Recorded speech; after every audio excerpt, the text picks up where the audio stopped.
I could probably go 15 quarterbacks deep at least that would have as good or better a record as the San Francisco 49ers have now if Brock Purdy was replaced by them at quarterback. Right?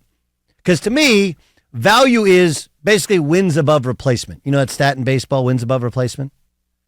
Like if I put anybody else in your position, can you be as effective? And I think Christian McCaffrey's the best running back by a good amount, but I'm also willing to admit that, again, behind that offensive line, when it's healthy in that scheme, we've seen, look at what the Miami Dolphins do with two different running backs occasionally. We've seen some pretty good numbers. But it's the most ridiculous thing ever. Because what we do is, and look, we do this with LeBron as well. We're like, well, for 39 years old. Like, okay, but you don't get to win an award based upon your age. It's not like a curve or an asterisk by it. And just because he was Mr. Irrelevant doesn't mean he's the MVP. It makes it a great story. Tom Brady didn't win the MVP because he was drafted in the 6th round. He won the MVP because, 40 touchdown passes that year when he had Randy Moss? And they were undefeated in the regular season. First team since the 72 Dolphins to finish the regular season undefeated. So this is not me saying Brock Purdy stinks, but we saw Brock Purdy when he didn't have Trent Williams, his left tackle, was awesome. When he didn't have, it was Debo, right? He was out. He didn't have Debo Samuel. And he had a turnover problem. Like, hey, why is he playing so much better? Well, they have all their players.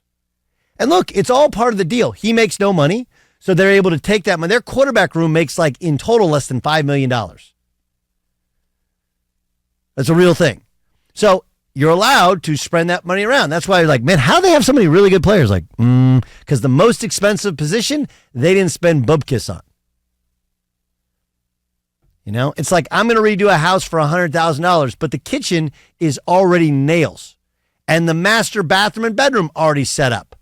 So you can spend all the money around. Whereas normally, right, when you're redoing a house, you're like, man, we got to do the kitchen, then we got to do the bathrooms, then we got to do the master, then we got to figure out what else up. Same thing with a football team. Like, do you think that Brent Veach is an idiot or something? No, he's got $50 million less to work with because of his quarterback's salary cap hit. Duh. That's it. So, look, this is not me saying that Brock Purdy's not having a great year. He's not playing good football. I'm not saying that. He's not way better than where he was drafted. Sure. But, come on, man. Trevor Lawrence in that system. Go through all the quarterbacks. They'd all be good. You know why? Because they're really well coached. They have a great offensive line. They have the best running back in football. They have an elite tight end, and they have elite wide receivers. Outside of that, they're missing some things on offense.